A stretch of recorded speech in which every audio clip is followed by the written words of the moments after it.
इस आत्मा का ओम के जप के साथ ध्यान करो। इससे अज्ञानमय अंधकार से सर्वथा परे और संसार समुद्र से उस पार जो ब्रह्म है उसको पा जाओगे। तुम्हारा कल्याण हो। वह यह सबका आत्मा ब्रह्मलोक रूप दिव्य आकाश में स्थित है। यानी देवी जी अपनी भक्ति करने के लिए भी मना कर रही हैं और एक ब्रह्म की भक्ति करने के लिए हिमालय राजा को कह रही हैं। और भक्त समाज देवी जी के आदेश की अवहेलना कर देवी के ही 9 रूपों की पूजा में उलझा पड़ा है। तो जरा सोचिए कि क्या दुर्गा जी के आदेशों की अवहेलना करने से देवी हमसे प्रसन्न होगी? जिसका सीधा जवाब है कि माता आदेशों की अवहेलना करने वालों से खुश नहीं होगी।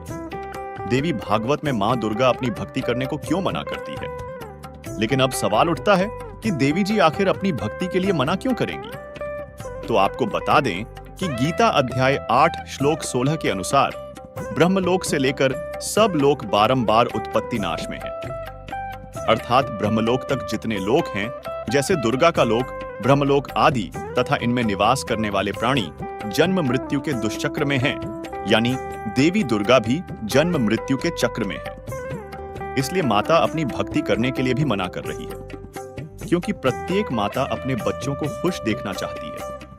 और हम सभी जानते हैं कि देवी दुर्गा को जगत जननी कहा जाता है, क्योंकि काल के लोक में हम सभी आत्माएं दुर्गा जी के गर्भ से ही उत्पन्न हुए हैं। इसलिए यह काल ब्रह्म के 21 ब्रह्मांडों के सभी प्राणियों की माता कहलाती है, जिसके विषय में गीता ज्ञान दाता ब्रह्म गीता अध्याय 14 के श्लोक 3 में कहता है कि हे अर्जुन, मेरी मूल प्रकृति अर्थात दुर्गा तो संपूर्ण प्राणियों की योनि है, अर्थात गर्भाधान का स्थान है, और मैं ब्रह्मकाल उस योनि में गर्भ को स्थापना करता हूँ। उस संयोग से सब प्राणियों की उत्पत्ति होती है। फिर अगले श्लोक 4 में कहा है कि सब योनियों में जितनी मूर्तियां अर्थात शरीरधारी प्राणी उत्पन्न होते हैं, मूल प्रकृति अर्थात दुर्गा तो उन सब की गर्भ धारण करने वाली माता है, और मैं बीज को स्थापन करने वाला पिता हूँ।